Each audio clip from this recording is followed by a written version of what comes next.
Good morning and welcome to City Hall on this exciting morning. We're going to begin this morning with an invocation brought to us by Pastor Joseph Alsay of St. Augustine of Canterbury Episcopal Church, to be followed by the Pledge of Allegiance. David Greenwell will lead us in that. Would everyone please stand?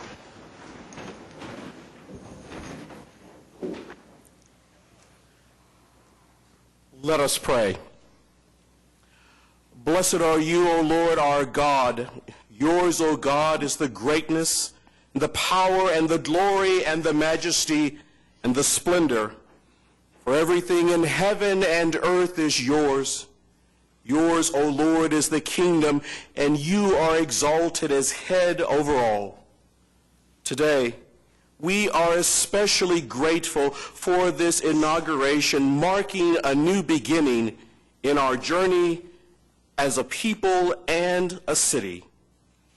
We thank you for Mayor David Holt's dedication and service to our city, and now pray that in a special way you would shower upon him and his family, especially Stroud, Rachel, George, and Maggie, your life-giving spirit. Fill David with a love of truth and righteousness, that he may serve you and this city ably and be glad to do your will. Endow his heart with your spirit of wisdom, that he may lead us in renewing the ties of mutual respect which form our civic life. Use him to bring reconciliation between the races, healing to political wounds, that we may truly become one OKC. Good and gracious God, give our new mayor and all who advise him calmness in the face of storms, encouragement in the face of frustration, and humility in the face of success. Give them the wisdom to know and to do what is right, and the courage to say no to all that is contrary to your statutes of holy law, that working together we may be good guardians of the dignity that you give as a birthright to every human person. Help us to reach out to the suffering and the persecuted, and to protect the poor, the weak, and the immigrant. Help us to reflect your light to others, and to show by our actions that truth, integrity, and service still shape the purpose of the community life we share. Finally, pour down your grace on all of Oklahoma City, so that those who come after us will see beyond the buildings and history and industry of our city to the greater beauty of the goodness and decency of her people. We ask this as your sons and daughters, confident in your love. And all of God's children said, Amen. Please face the flag and join me in the Pledge of Allegiance. I pledge allegiance to the flag of the United States of America and to the republic for which it stands, one nation, under God, indivisible, with liberty and justice for all. So, item 3A from the Office of the Mayor is something that we haven't done in 14 years. David, would you please come forward? And Rachel will be holding the Bible for David today, and District 1 Commissioner Willa Johnson will be administering the oath of office. Right there. Oh, goodness. Come up, honey. Stand right here. You're beautiful. Raise your right hand. I, David Holt, I, David Holt, do solemnly swear do solemnly swear that I will support, obey, and defend that I will support, obey, and defend the Constitution of the United States the Constitution of the United States and the Constitution of the State of Oklahoma, and the Constitution of the State of Oklahoma, and that I will not knowingly receive, and that I will not knowingly receive, directly or indirectly, directly or indirectly, any money or other valuable thing any money or other valuable thing for the performance for the performance or non-performance or non-performance of any act or duty of any act or duty pertaining to my office, pertaining to my office, other than the compensation allowed by law. other than the compensation allowed by law.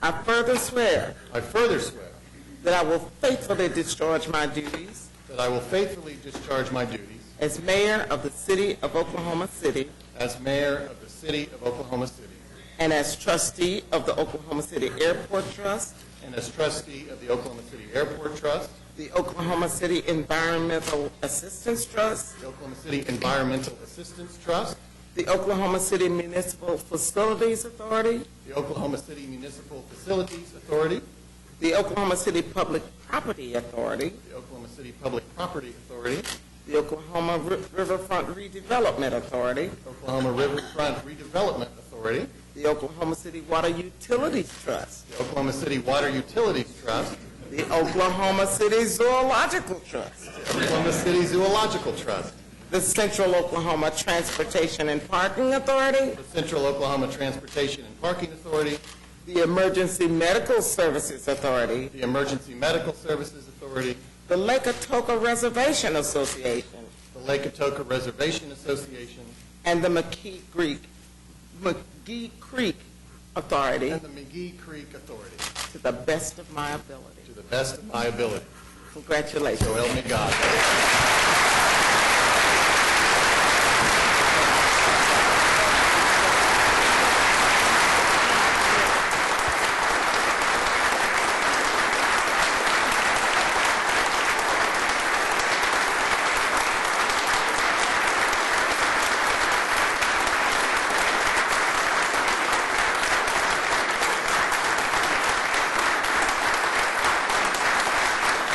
Thank you.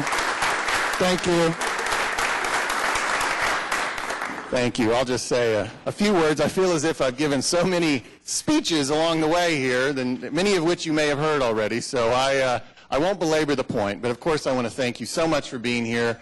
My family, Rachel, George, Maggie, gosh, you know, what can you say? I think you all can imagine the sacrifices we make to embark on an adventure like this, and so I can't thank them enough, and I love you very much.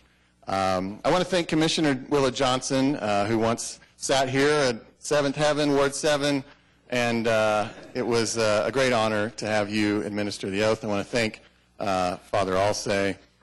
Thank you for that fantastic invocation. Of course, thank you, Vice Mayor Salyer and the members of the council for indulging this morning, and to all of you for coming. I really would feel remiss. There are so many amazing and important people in my life in this room. I should also say I've got a whole bunch of family members here, my brother who came from Pennsylvania and folks who came down from Wichita and other places. We also are joined by, so I'm very honored, people who made a real journey to be here this morning. We're joined by the Chief of the Osage Nation, Jeffrey Standing Bear. I am the first registered tribal member mayor of Oklahoma City, and this is my tribe, and he is my chief, the Osage Nation, so I'm very honored, yes, for you to come.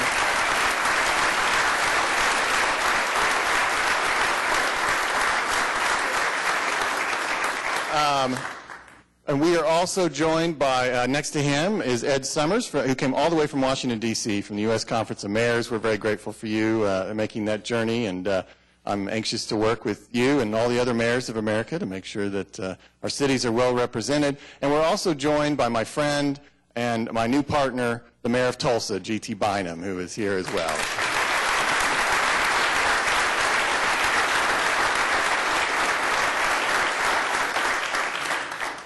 As Father Joe said in his invocation, you know, I have talked a lot in my campaign and now starting today in my governance about One OKC. I think that we've had remarkable unity, over the last 25 years, but I think that there are many things that could divide us, and certainly national political forces threaten to do that every day.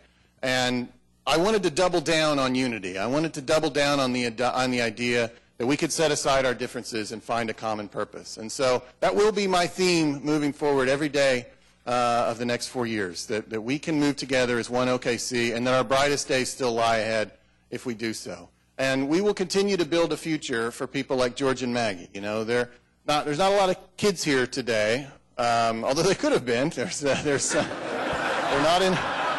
not in school right now, but let's see, Rebecca Kay giving that an extra applause there. But we all know that the decisions that we're making in this room and in this building and in many important rooms in this downtown are for George and Maggie and for all the kids of Oklahoma City. The things we do here take a long time sometimes to reach fruition. You know, we're just still about to open some major MAPS 3 projects that were approved by the voters in 2009. So when we have a conversation that the council and I will engage with you upon in the next few months regarding MAPS 4, we know that we're making decisions and planning projects that really will benefit people who are still in school and still are kids. And we want them to choose to live here, and we want them to love Oklahoma City as much as we do. And to kind of drive that point home, there's really not so many of you that I can't make you this invitation. I'm going to have to do some business after this. But I would really invite you, and Karen and Steve from the mayor's office can open the door. I would love for you to stroll into the mayor's conference room, which is the room just behind here. For the last however many decades, and when I worked here in a previous life, it had the pictures of all the old mayors, and I love those guys and patients. I love them all. But we decided we wanted something a little more forward-looking. And so when you go in there today, you will see 20 pictures of the kids of Oklahoma City. And they are demographically representative of the kids of Oklahoma City. And that's a different look, perhaps, than many of us are used to as we live kind of in our own little bubbles. But that's who we're doing this for. And I wanted those kids to look down on us as we sat in that conference room and we made the decisions that we're going to make in the coming years. With that, I think I'll let you go. There are 2 other things today you are most welcome to attend. We'll have a Facebook Live tour of the office, although you are here so you can see it yourself if you like, and you are most welcome to. That's at 2:30, and then at 4:30 we'll be at the Civic Center Hall of Mirrors, and we'll have some food for some local restaurants. We'll have Born in November playing, and we'll celebrate this day. As Vice Mayor Salyer said, we don't do this very often, so we should celebrate. I was thinking, you know, that 14 years ago, we didn't have iPhones, we didn't have Twitter, and Russell Westbrook wasn't old enough to drive yet. So it's been a while, and we ought to note the occasion and celebrate our city, celebrate our way of life, celebrate our government, and of which you are all a part of. And now let's get to work. Thank you very much.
Okay.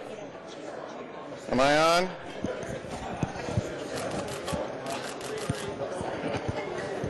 I think we're going to get started.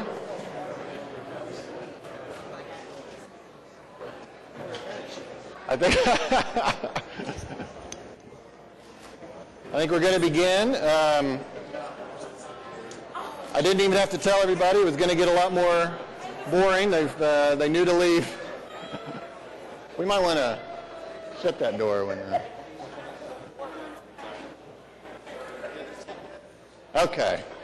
All right. Well, first of all, it is not lost on me that everybody up here and many people in the room have been here for 10 or 20 years attending council meetings, but it's the guy who just walked in the door that has to preside. So I hope you will bear with me today. I have tried to prepare, but just remember, I'm a rookie. So let's begin with item 4 on the agenda, the Journal of Council Proceedings. Is there a motion? So moved. There's a motion and a second. Then we cast votes, right, Francis? Yes. All right. Cast your votes. Passes unanimously. Moving on to item 5, request for uncontested continuances. Jim? Mayor, there's a few this morning, starting on page 16, under item 9F1, page 16. Item B, 5910 South Douglas, we ask that that be stricken, the owner secured. Item M, 107 Southeast 34th Street, we ask that that be stricken, the owner secured. Item N, 1412 Southeast 39th Street, we ask that that be stricken, the owner has secured. Item P, 4417 Northwest 43rd Street, we ask that that be stricken, the owner has secured. And item R, 1245 Northwest 43rd Street, we ask that that be stricken, the owner has removed.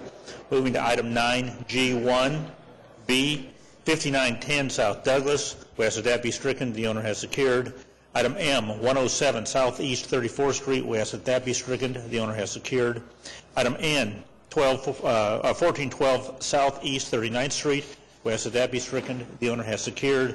Item P, 4417 Northwest 43rd Street, we ask that that be stricken, the owner has secured. Item S, 1245 Northwest 53rd Street, we ask that that be stricken, the owner has removed.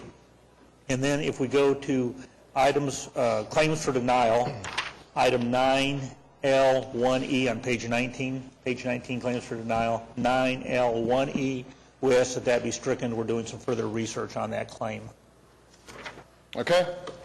Thank you, Mr. City Manager. Moving on to item 6, revocable permits. We have item 6A, revocable right-of-way use permit with the American Heart Association to hold the Heart Walk, April 21st, 2018. Do we have anybody here from the American Heart Association? Would you like to come up and say a few words about the event? And if you wouldn't mind stating your name and your address. Sure. Connie Christian. My address is 4217 Northwest 60th Street. I'm Casey Johnson. My address is 14548 North Pennsylvania, apartment 203. Okay, so we have a walk that's going to start at OU Children's Hospital because Chuck Spicer is on our board and has graciously invited us to host that. So we're going to start at Northeast 13th and Children's Miracle Way. And we have a mile walk that's just going to go straight across Lincoln and wrap back around. And then we're also going to do a 3-mile walk that will go by GE Global, the Hill, and then come back around on Lincoln.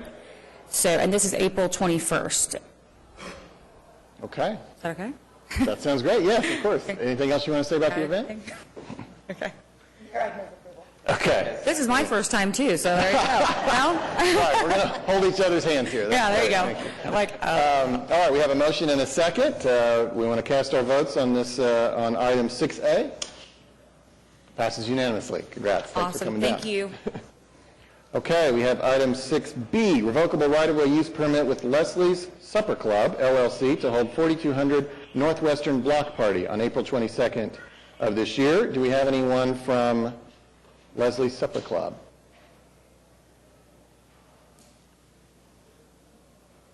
Councilman Shadid, do you want to make a motion? All right. We have a motion and a second. We'll cast our votes. Passes unanimously. We have item... Okay, we have item 6Z, revocable right-of-way use permit with the March of Dimes Foundation to hold the March for Babies on Saturday, May 5th.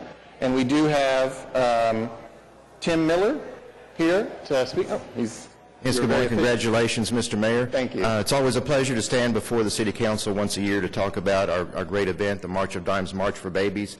This will be our 38th annual March for Babies, formerly known as Walk America. It takes place, as the Mayor said, on Saturday, May 5th. Registration begins at 9 a.m. The walk itself will begin at about 10:45. Our staging area is on the north side, or the north edge of the Myriad Gardens, just across the street from the Devon Tower. It's a wonderful family event. We expect, depending on the weather, everybody keep your fingers crossed, we expect about 2,000 to 3,000 participants. So we're hoping for good weather. As many of you may know, the mission of, oh, by the way, did I give my address? You did not, but... 13802 Crossing Way East, Edmond, which is in Ward 7, by the way. The mission of the March of Dimes is to fight birth defects and infant mortality. Every year in Oklahoma, 5,500 babies are born. Of that number, 1 in 10 will be born prematurely. So they're dealing with a lot of different issues, a lot of different things. Some of them just don't survive. But our mission is to get that number down. It used to be 1 in 8, then 1 in 9, now it's 1 in 10, so we're making definite progress. I'm proud to tell you, by the way, that 87 cents out of every dollar raised goes toward the mission of the March of Dimes. So I'm very proud of that number. I've been a longtime board member, lifelong Oklahoma City resident, and it's a pleasure to be here today. Thank you. Councilwoman, would you like to...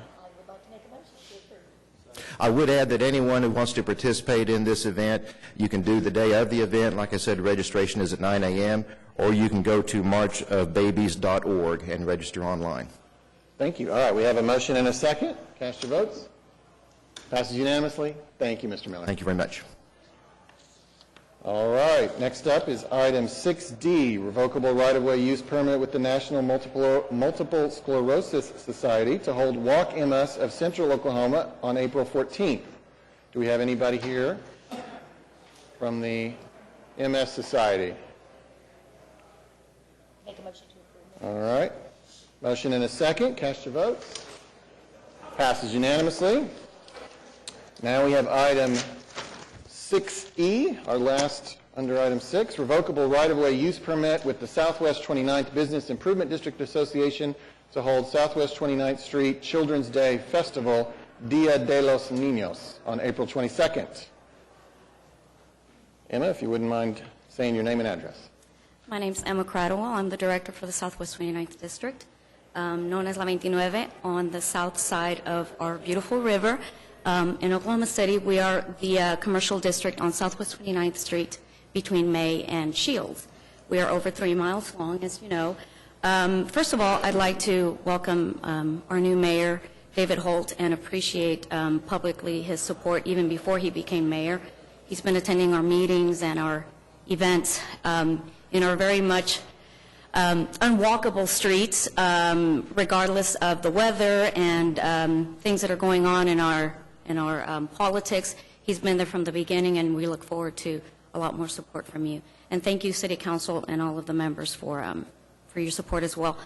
We all know the festival. I think it's very well known now that it's one of the largest family festivals in South Oklahoma City. It's all about a world celebration for the well-being of children and their future, and it has become a very powerful observation of our children's needs here in this state. So we're looking forward to growing that event. But beyond that, we have a very special partnership with Oklahoma City Public Schools. And from year 2 forward, they have been invaluable, not only the teachers, but all of their staff, especially Ms. Daisy Escalera, which is in charge of community relations, and Ms. Rhonda Taylor, who is in charge of the fine arts program. Without Oklahoma City Public Schools, this festival would not be as important as it has become, and we would like for today's meeting record to state that we wholeheartedly appreciate them, and we look forward to many more of these. Thank you, everyone. Thank you very much. Councilman Stone? Thanks, Mayor. Thanks, Emma, for talking about this event. What time does it start and what time does it end? It's Sunday the 22nd, and it's from noon to 6. Noon to 6. Fantastic. And with that, I would move for approval. Second. Motion, and was there a second? Yes. Okay. Cast your votes. Passes unanimously. Thank you, Emma. All right. Now we are going to recess the council meeting, and we will reconvene as the Oklahoma City Municipal Facilities Authority. As you heard in my oath, we have many trusts and authorities, many of which we are the members of, and that is the case here. And this allows us some additional authority that we use to manage city affairs. And so, on that note, we will have items A, B, C, and D. Is there a motion? Second. We have a motion and a second. Is there any discussion? We'll cast our votes. Passes unanimously. All items are approved. We now adjourn OCMFA, and we convene as the Oklahoma City Public Property Authority. We have items A, B, and C here. Is there a motion? We have a motion and a second. Any discussion? Cast our votes. All the items passed unanimously. We will now adjourn OCPPA and convene as the Oklahoma City Environmental Assistance Trust. And we have 4 items here. Second. We have a motion and a second. Is there any discussion on these items? Cast your votes. Passes unanimously. We are adjourned from Oklahoma City Environmental Assistance Trust, and we reconvene as the City Council. Welcome back. We now have the consent docket ahead of us. I would move those items subject to individual consideration. We have a motion and a second of the items subject to individual consideration. Are there any items that council members would like to pull out? I'd like to mention P2. Okay. Mayor, if I could, I'd like to mention 7AI.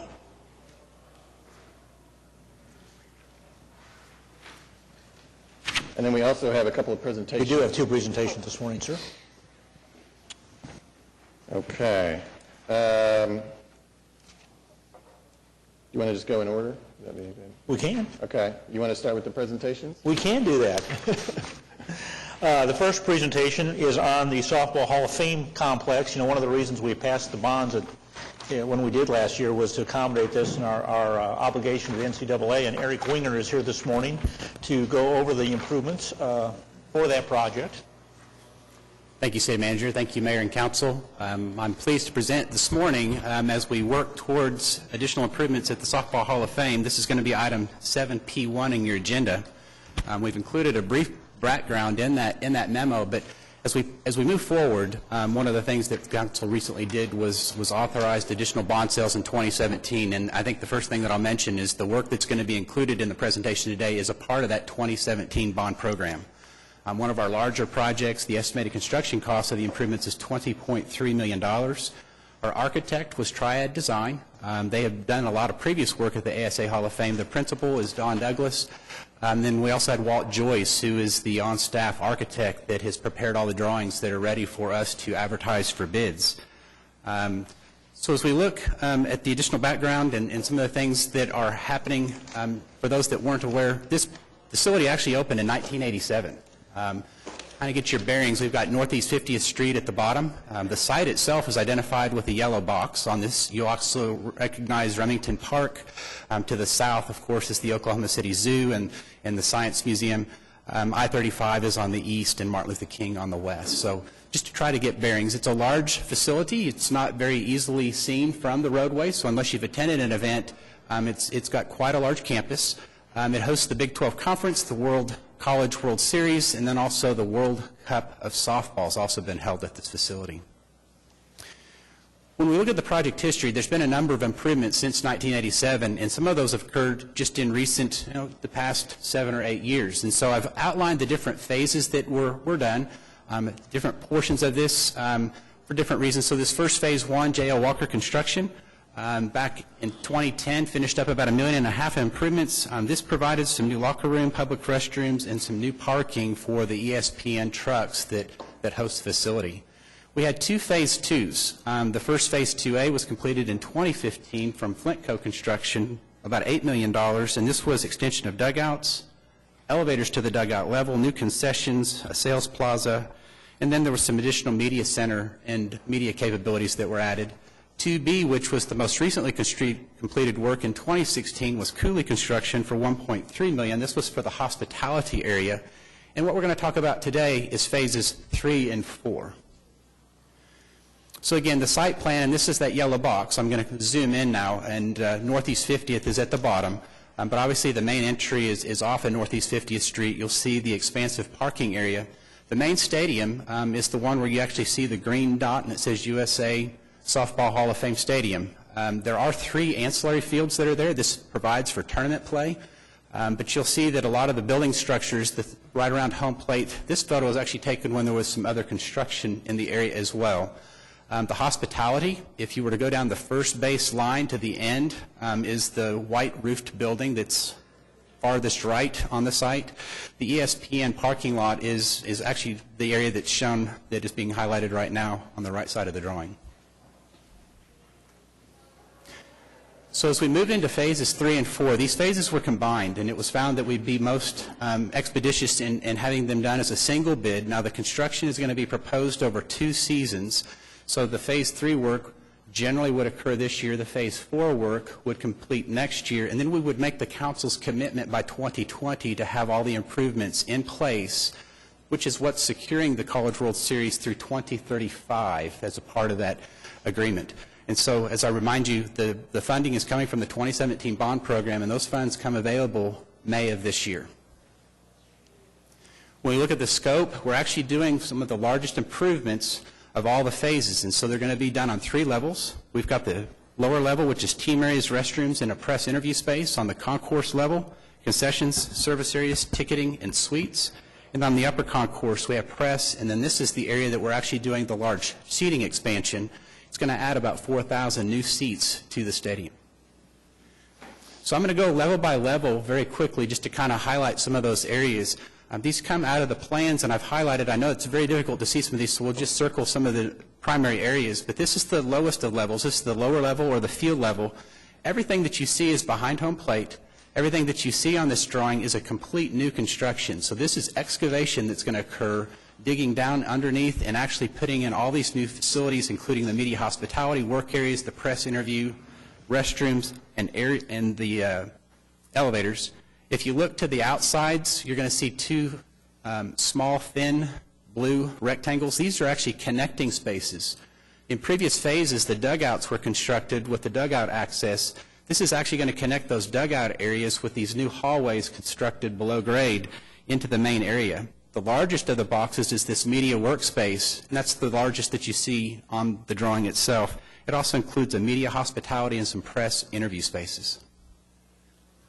As we go up to the next level, which is the concourse level, I'm going to bring your attention back out to the outside. You're going to see these 2 large boxes that are plain in nature. Next one's to the right, Shannon. These are new ADA access ramps. So one of the biggest things that we're actually working on is bringing up the ADA accessibility of the facility.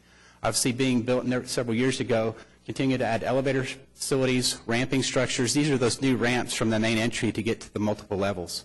Outside of those areas are new restrooms that are being constructed, both on the first and third base sides. And then the largest box is suites and radio broadcast. Going up one more level, we're back into this main box, and I know a lot of these look very similar as we look at a ball field, but we're up now on the tallest of the levels of the facility. The largest box that you see in the center is the TV press and also the hospitality. You'll also see companion restrooms also on this level being added, just like on the concourse level. But probably the most significant improvement is the additional 4,000 seats that you see with these 2 largest boxes that's going to create this new upper deck for the stadium. This will increase the capacity of ASA to about 11,300 seats.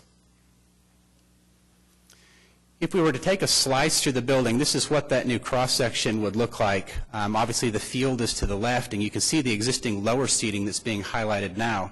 The new seating are these new upper decks that you see in this mid and this upper range. And then we also have new camera locations. Something unique about the cameras is that they had to be isolated from the upper deck. Obviously, as fans get to cheering a game and you get vibrations, the camera stations are actually isolated from vibration to make sure that you don't see the jumpiness on the TV. So those are a lot of the things that went into the design. Triad Design Group, as I mentioned, is the engineer and architect of record. They did hire a sports consultant to look at other things like sight lines, making sure that a lot of the seats had great views of the field, but then also taking into account a lot of the needs of the media and the press, making sure that we had a modern and very up-to-date design. These are what those renderings look like of what's expected to be completed in about 2 years. So at the upper, or the top drawing is the main entry.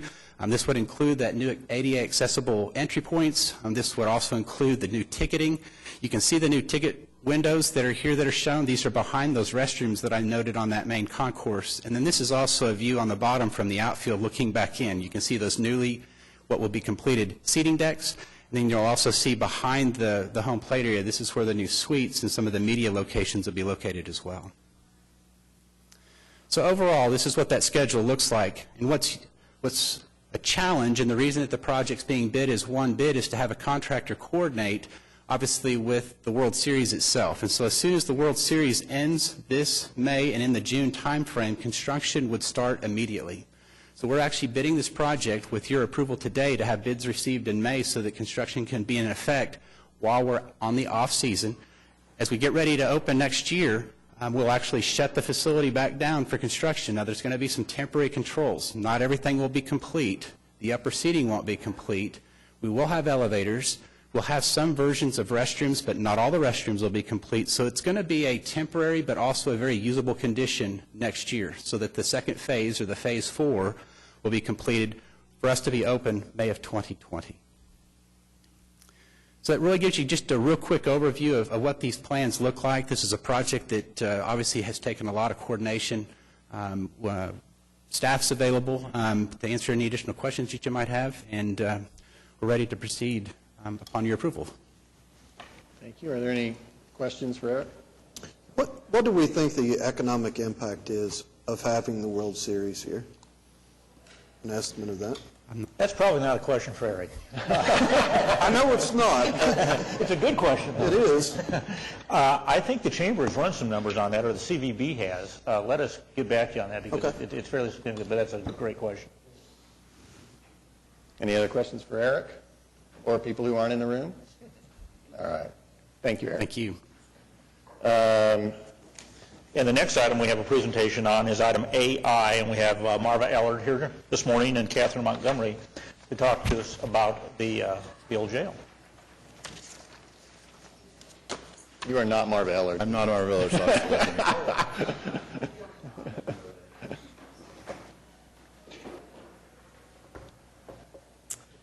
Good morning. I am Marva Ellard, but Catherine Montgomery is going to talk a little bit about some history that I think you all will be interested in, and then I'll talk about today. Good morning. My name is Catherine Montgomery. I'm the president and founder of the Preservation and Design Studio. We are architects, interior designers, and historic preservation specialists that have teamed up with Marva for this important project. To begin with, you can see from this slide the rendering that was created in the 1930s while the planning was going on for four important public buildings included in a bond issue to be combined with assistance from the federal government Public Works Administration. We have the county courthouse on the lower right, the city hall there just moving up, then we have the municipal auditorium, and in the back we have the PWA Police Headquarters building. Next slide, which you can see even closer here. According to newspaper articles at the time, the jail, including the police headquarters building, was actually the keystone for this large undertaking. There were many articles that talked about the need for a new jail, and it was because of that that all the rest of those great big buildings got included in a big bond issue. The next image was taken in the 1950s, and it's probably the image that you're most familiar with, where the camera is looking west with all the big buildings in front. You can see that the jail building is there in the upper left in the back. However, this image, taken in the 1940s and looking toward the east, gives us a great view of all 4 buildings, including the police headquarters building. The other 3 buildings are already listed on the National Register of Historic Places.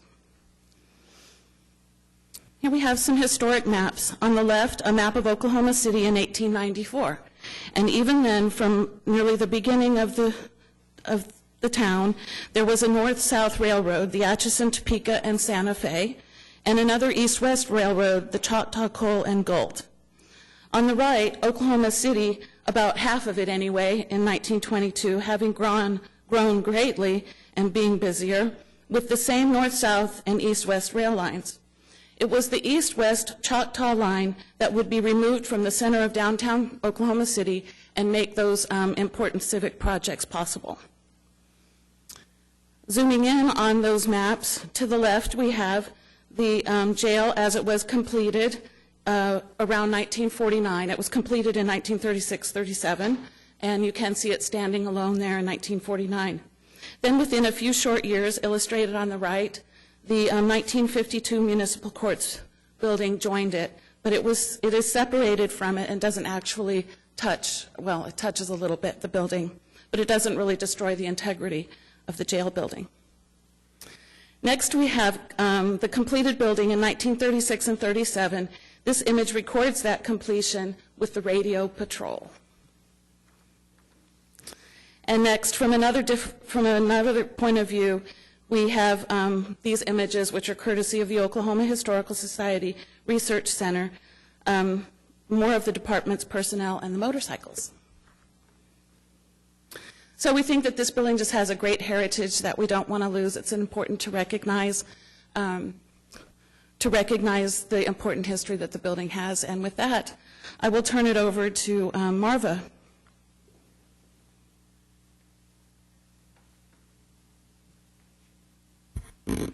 This will not be an easy project, but we feel that it is a project that the city needs to embrace, and we want to do it to honor the building's past and its connection with the police department, its connection with the city, and its connection with all of our history.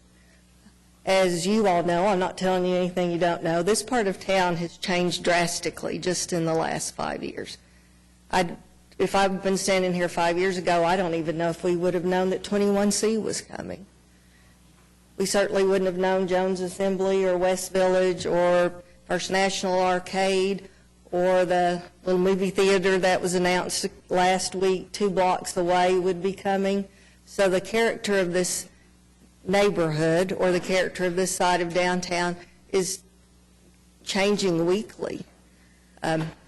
I don't know that we would have ever thought that probably 500 people would be moving into this part of town in the next few months just 3 years ago. So what our challenge is to determine uses for the building that will be good for the area and good for city employees and for the city. And so what we're looking at this time is, what is that, the first floor? Yep. We're still developing uses. We haven't defined everything that should be in the building, but we think we've defined uses that will work in this location. And the first would be maybe a small sundry store that could service, that could service city workers, visitors to 21C, visitors to the Civic Center, people working on productions at the Civic Center, and other people working in the area. We're also looking at a diner on the first floor. That would be a real diner. I think I've heard many of my male friends lament the passing of Lunchbox. And so it would be nice to have something that kind of harkened back to chili and spaghetti and corned beef, and also include breakfast.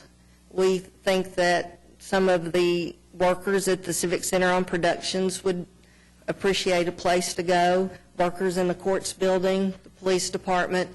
Hopefully it would turn into a little neighborhood gathering spot. A fitness center is also something that we're considering. I have an acquaintance that is in that business and is interested in putting that in the old jail building. I think John's Fitness Center would extend to the second floor.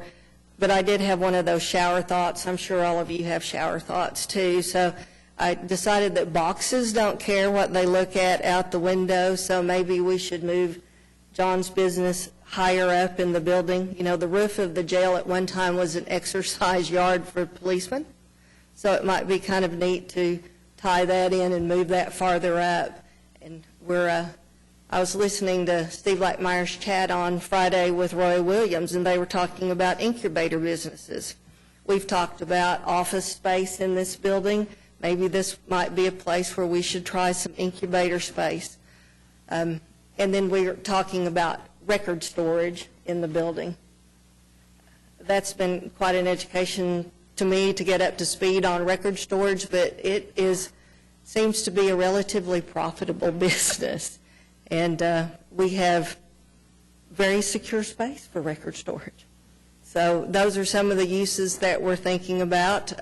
We're very excited about it. We've wanted to do this project for quite a while, and look forward to further negotiations with Mr. Bryant and Ms. Story and the council. Any questions? I really want to appreciate you for considering taking this on. It will not be an easy project, but it is a great building that forms part of this WPA axis. So I've got my fingers crossed. Thank you. To make this work. I share Mayor Holt's affinity for County Commissioner Johnson. She was one of my first supporters on the SEBRA project that we did, and I got to talk to her for a minute. She said, I think it exceeded all of our expectations and did more for that area than we ever thought it would. And she said, not that we didn't squabble some in the process. So I hope this is a similar outcome. Ms. Ellard, thank you for the presentation and your interest. I do have some questions, though, for City Manager Couch. So what's the process, Jim? We're going to come back at a period of time with a more specific proposal? Right, with Performa attached to it, so we can take a look at the Performa and see what type of assistance may be necessary and what tools we may have to come to a successful project. Should this project go forward, would that free up any future space that the current or the former police headquarters now takes up? I mean, how much of that land will this project need? You know, our plans are, and the monies that we did in the 07 bonds when we put in the police headquarters and the courts facility was to tear down the old courts building and the old police headquarters, not this old police headquarters, the most recent police headquarters, and put in some parking in there to support those facilities. It could be done with this building standing or without this building standing. And so we're looking right now, is there an opportunity to save this building? And so, you know, yes, it'll impact slightly the amount of parking that's in there, but it won't impact our overall plans for the area. Okay. And so this resolution that we're going to be voting on today, what does it do as far as a commitment by the council? Just provides additional time? Yeah, we're designating them as our designated developer on it, right, and then setting forth some time frames for them to get with us to work out any financial details that need to be worked out. But there's no further commitment by the city at this point in time? Right. We're not locking ourselves to any decision at this time? We're designating them as the designated developer. Okay. And what is this time frame until we hear back? 6 months? 90 days. We anticipate trying to get an agreement back to council by the end of June with the hope to try to start construction within 120 days after that.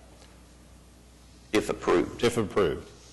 But there's they've got to come up with evidence of financing, finalize their plans for what they're wanting to do on each one of those, each floor, and then they'll submit schematic drawings, design documents, and all of that stuff to us for our approval.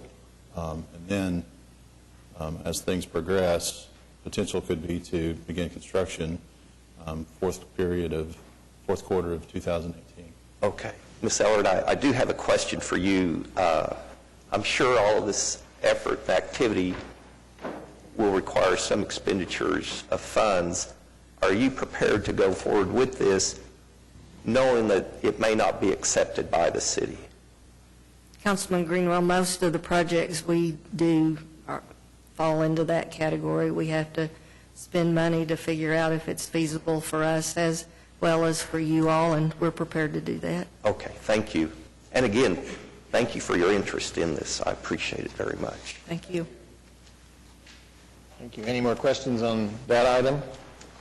Councilman Greiner, we got a little bit out of order, but I know you wanted to talk about item P2. Yeah, item P2 is to final plans and specs for Route 66 part improvements out there. That it's being funded by the 2007 bond issue. The things that are going to be happening out there is an adaptive baseball field, which is essentially a baseball field that has a rubber surface, so it enables wheelchairs and other disabled people to play baseball, which is a cool project. Then the other parking lot improvements, infrastructure improvements, and landscaping. Total, it's going to cost about $1.2 million. Construction is going to begin in this summer and be completed late this year, but I like to under-promise and over-deliver, so I'm going to say the complete date is spring of 2019. Okay. That's mine. Our memo says end of the year, though, so I just wanted to mention that. Okay. Councilman Sheed? Can I speak to N? This is an item which authorizes you to request from HUD about $200,000 of CDBG funds for the First Step campus. I think this is a good example, it's a great example of how the city can join the effort to provide addiction services to the citizens of Oklahoma City. So many people and their families have been assisted by the First Step campus, which is out at Lake Draper. This is land owned by the city, sober living environment. People can work and receive some therapy and live in a safe environment. I think this is a great utilization of CDBG funds and an example of how the city of Oklahoma City can join that fight. Thanks. Great. Thank you. Anything else that anybody wants to address on the consent docket? We have a motion and a second. And no further discussion. We'll cast our votes on all the items on the consent docket. Passes unanimously. That means that we move on in the agenda. For those following along at home, to page 13, item 8, the concurrence docket. Move those items subject to individual consideration. We have a motion and a second. Of course, these are items, we list these here as an opportunity to be transparent with actions of some of our trusts, but we are merely concurring. Is there any discussion on any of these items? If not, we have a motion and a second. Cast your votes. Passes unanimously. Moving on to items 9 now, and these are items requiring separate votes. So we will be considering all of these individually. And we start with item A1, amendment to master design statement to add section 8.4 regarding electronic message display signs.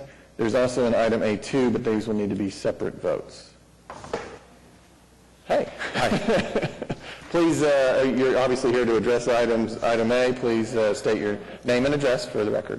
Troy Humphrey with Land Run Commercial Real Estate Advisors, 114 Northwest 6th Street, here on behalf of the applicant, SGK Properties. With the amendment, we agree with that, and so really I'm here to speak more in detail or answer any questions about this SPUD application, which is item 2. Okay. John had to leave, and he asked me to move this item, so I'll move item 9A1, please. Okay. All right, we have a motion and a second. If there's no discussion, we'll go ahead and cast our votes. Passes unanimously. Is there a motion on 9A2? Move the item. Motion and a second. Seeing no discussion, cast our votes. Passes unanimously. Thank you very much. Moving on to item 9B1 and 2.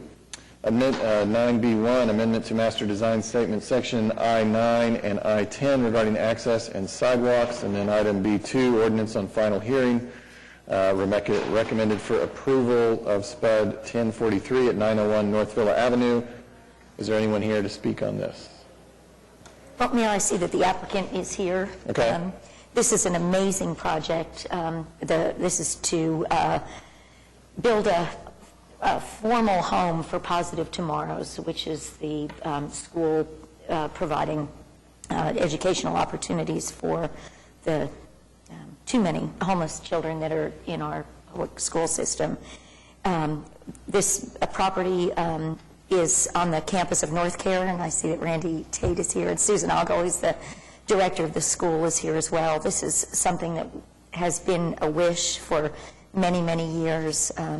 They've just completed it, maybe not completely completed. I don't want to cut off the opportunity for more donations, but they're close to completing a very successful capital campaign to make this happen. Susan's board has worked super hard. They're currently located in a church, roughly at 18th and Class, and they were able to acquire the church property a couple of years ago. Thought about converting that into the school, and it wasn't a perfect fit, but they were able to sell the church and make this dream come true. So it will begin as an elementary school through the 5th grade, and with hopes that over time we may be able to expand both into a middle school and a high school. Now, it is a wonderful, wonderful project, and I congratulate you and for the stick-to-itiveness that it took to make this happen. So with that, I would move approval. Second. Okay, we have a motion and a second on item 9B1. We'll go ahead and cast our votes. Passes unanimously. And then is there a motion on 9B2? Second. We have a motion and a second. Cast our votes. That item is approved unanimously as well. Moving on to item 9C, ordinance on final hearing, recommended for approval to close 150 feet of street right-of-way at 109 Northeast 40th Street. Did Councilman Pettis leave you with direction on that as well? He did. This is the closing, Your Honor, of a 150-foot street right-of-way. It's to allow for the development of adjoining properties. It was approved by the Planning Commission, and there are no objections that I'm aware of, so I'd move the item. Okay. We have a motion and a second. Is there anyone here to speak on it? I see none. We'll cast our votes. Item 9C passes unanimously. Item 9D is a public hearing regarding ordinance related to taxation, amending Chapter 52, Article 4, Division 2, Section 52-151 of the Oklahoma City Municipal Code. This is the second of 3 steps when we amend a codified ordinance. Last meeting, there was a presentation, and this is the public hearing. So is there anyone here today or on the council who wishes to speak regarding item 9D? Okay. We have a motion and a second. Cast your votes. Passes unanimously.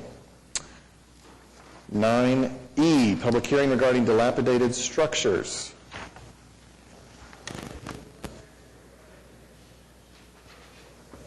Okay, we have the list there in front of you. Should I read these all? No, you should ask if anyone is here to... Okay, yes, very good. Is there anyone here to speak on any of these items? 9E, 1A, B, C, D. Seeing none, I'll entertain a motion. Okay, we have a motion and a second. We'll cast our votes. Passes unanimously.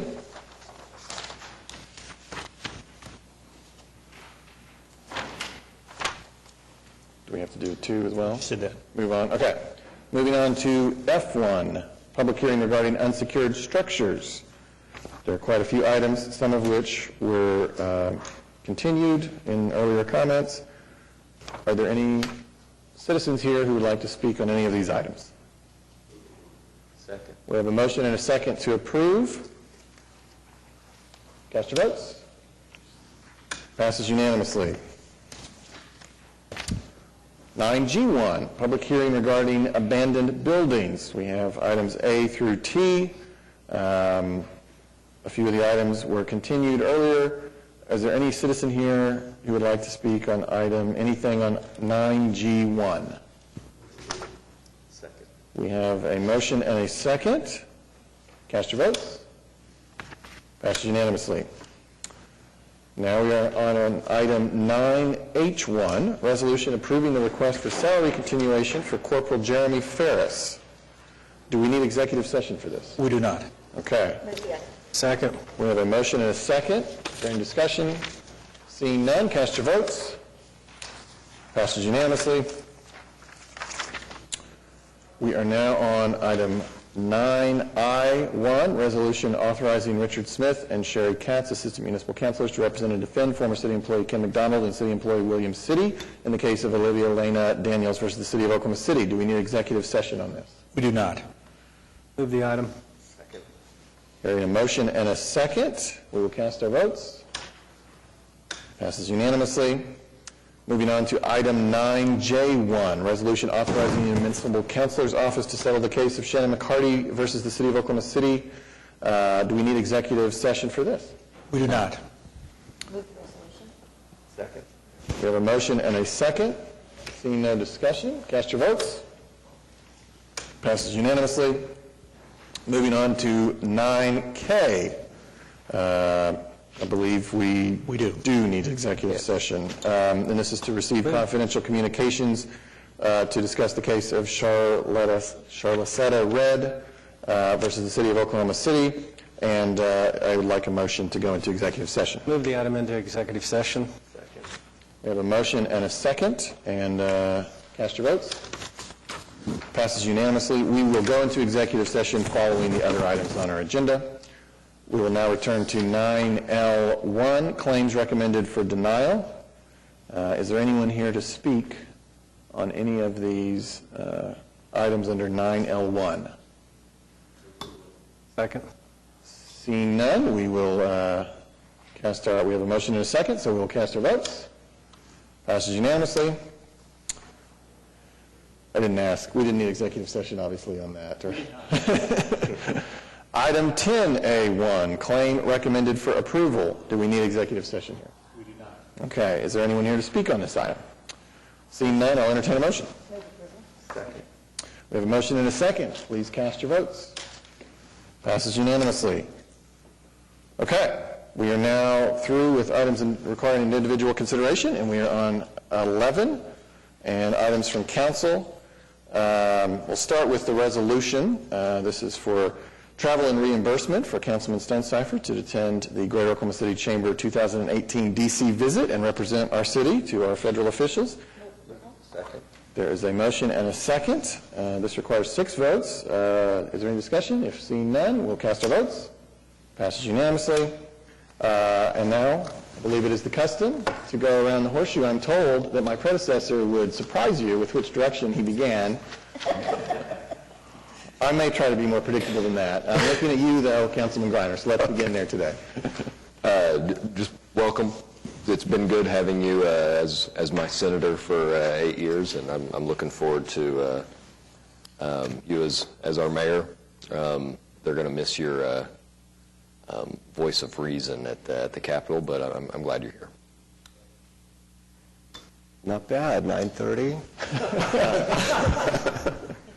I was invited to an interesting meeting with former Councilman Pete White yesterday, which I want to talk about. But first, I just want to express my gratitude, David, for the emphasis that you're placing on diversity.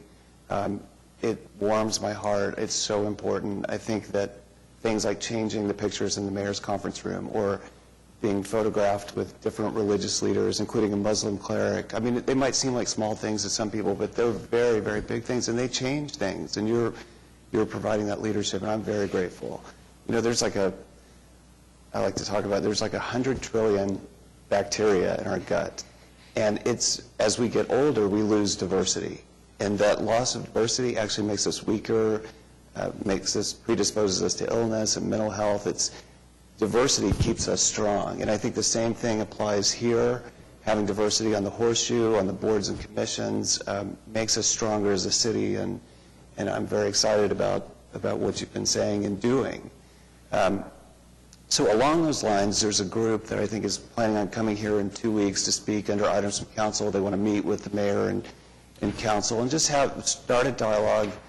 This is something that Pete White's been working on for decades, which is just explore the idea of increasing the number of wards in the city. It's been 100 years, basically, since 1927, that we've had 8 councilors, and the population obviously has exploded. So they're just looking, it's been 100 years, like I said, just to begin that dialogue and talk about what that might look like. They asked me, I honestly don't know, I thought 10, and then they presented some data from peer cities that was convincing for 12, but I honestly don't know what the answer is, and so that's why I would hope that we could all engage them, and that'll be, they're coming in a couple weeks.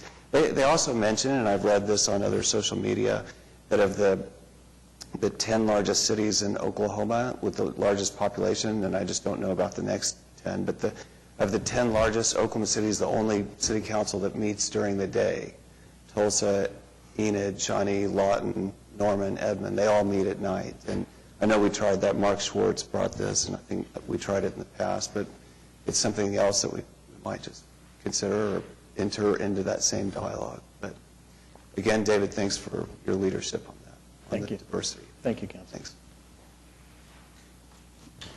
Welcome, Senator. Now, Mayor, you were excellent in your conduct of the meeting, and we look forward to serving with you, sir. Thank you. Just a couple of announcements of things that happened in Ward 3 over the last couple of weeks.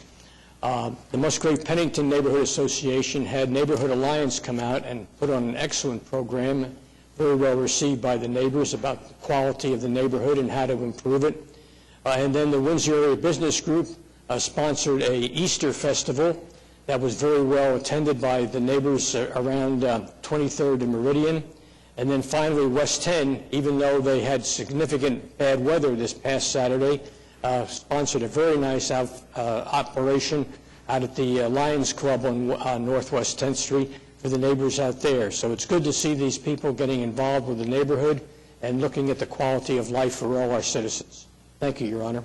Thank you. Congratulations, Mayor. Really excited and looking forward to working with you. And as much as I think we're all hated to see Mayor Cornett leave, really excited to see what you're bringing to the table, and just looking forward to the great opportunity of working with you. Thanks. Thank you. Likewise. Mayor, congratulations and welcome. I, too, am looking forward to this new beginning. And again, as others have said, I've always thought Mayor Cornett was open and welcoming, but anytime there's a change, it does create new opportunities, new lines of contacts, just a variety of new ways of sharing information. So I'm looking forward to that. I think it's healthy that we go through this process, and again, thank you and welcome. Thank you. David, I just echo those comments. Really look forward to working with you. This is going to be exciting, great new opportunities, and a fresh look to help all of us move the city forward. So thank you so very much for that. I had just 2 quick comments that I wanted to know. Would like to congratulate the Curbside Chronicle for their successful winning of an additional $50,000 grant from Google. It's super exciting. They were competing against 3 other of the most wonderful organizations I think that we have working in these areas. Remerge was one of them, the YMCA and Sunbeam, and each of those were recipients of $50,000 grants, but Curbside received an additional $50,000. So hats off to everyone that voted for them. And I also want to thank the City County Health Department and all of their partners. I think there were 60 partners with them participating on Sunday in Open Streets. Ed, I don't know if you were able to be there, but it was chilly. But once you got moving, which was the whole idea, the weather was perfect, and there were lots of folks out on bikes and skates and dogs and kids and face painting, and it was just a wonderful opportunity to get everybody out and recreate. So, thank you. Thank you. As I saw you getting sworn in today and your family was there, the thought came to mind that I thank you so much for making this commitment, and I think you're going to do a great job, but I want to thank your family for this commitment, because it's a big commitment on their part, and so God bless your family. Good luck with your job. I think with your great ideas and our tenacity, the best is yet to come. One quick announcement. We had a dedication Friday in Ward 8 on Martin Nature Park. It was an $880,000 project that refurbished the facilities, built an ADA-friendly deck out over the lake, and it is outstanding. I learned a lot about the park. It takes a long time to make a successful park. This park first started in 1961 when J.T. Martin, Dr. J.T. Martin, was the driving force behind buying this land. And in 1975, it was dedicated. He never knew the park was made in his name, I would suspect. But the additions to that park and how it's grown over time, we have 160 parks. This is the #1 park for attendance in Oklahoma City, and I'm just really proud of it, and I encourage everyone to go see what's been done out there. Thank you. Thank you. Thank you, everyone, that was not necessary, all your comments, all your very kind comments, but thank you. And I'm so excited to work with you guys, and I view this as a very collaborative team that we're a part of now. So thank you so much. We will move on now to city manager reports. Mr. City Manager, is there anything? We have nothing this morning. Okay. We do have claims and payroll under there, but that is only informational and does not require a vote. We will move on now to item 13. Citizens to be heard, and I believe we have had one citizen sign up, and that is Mr. William E. Gonzalez. Is Mr. Gonzalez here? Okay. Mr. Gonzalez, if you would come to the microphone, state your name and your address, and then obviously, as always, keep your comments to 3 minutes. William Gonzalez, 1032 Southwest 69. May I give the council a couple of pieces of paper? I'm sorry? May I give y'all some paperwork? Sure. Is that? Sure, of course. Nobody briefed me on a paper rule before I got here. So.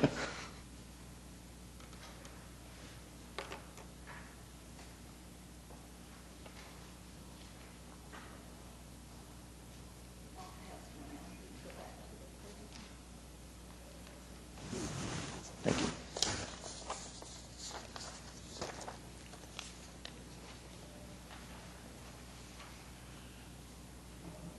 Okay, Oklahoma City taxpayers paid $75,000 to Billy McKinney for cops' retaliation on Chad Perry. Oklahoma City taxpayers paid $18,000 from illegal search. Sergeant Keith Medley freely stretched the truth. Oklahoma City pays $187,500 for an off-duty cop, Christopher Howard, pointing a gun at somebody. Oklahoma City taxpayers paid $210,000 because Chief City blocked the investigation of a crooked captain. Oklahoma City is being sued by the women who were raped by Daniel Holtzclaw. I brought to the attention of this council the actions of Officer Brian Poole. The police report shows his action. You should read it. The council had me meet with Chief City right out there in that hallway. I told Chief City, my son said Officer Brian Poole took money and planted evidence out of his car glove box and then put the money and the evidence in my son's shirt pocket and said it's still in your possession. The Chief City stated, well, that's your son's version of it. Like my son was lying. Then the deputy chief, Tom Jester, standing there with him, told Chief he did do that. Then City said, well, Poole still didn't do anything wrong. If the people on this council would do the right thing and then read the police report, they will read Poole stated the jailer found the so-called drugs wrapped in dollar bills and in his shirt that the officer had took and put there. Okay, after the jailer finds this, the patrol officer says he takes and field tests out of his car, tested positive for cocaine. Well, why would he take it to his car? Don't they have the ability to check for contraband at the jail? And I guess not, if he's already tested and put it in my son's pocket. Then he started to pile on charges. Powell knew or should know that even if my son was intoxicated, and that's questionable with an officer that'll plant drugs on somebody. Mr. Gonzalez, we are over 3 minutes now. If you wouldn't mind just bringing it towards a conclusion, that'd be awesome. Well, with all this brought to your attention, is there going to do anything about this police chief? Chief is either part of the problem, he's complacent in what's going on, or he doesn't have control of his officers. But if y'all would just look and see, read the evidence, you'll know that that officer did not do it right. Thank you, Mr. Gonzalez, for coming down. We will, are there any other citizens to be heard who did not sign up? All right, we will now move on to, we're going to recess into executive session to discuss the item that we previously voted on to go into executive session in regards to, and so we are only in recess and we will return.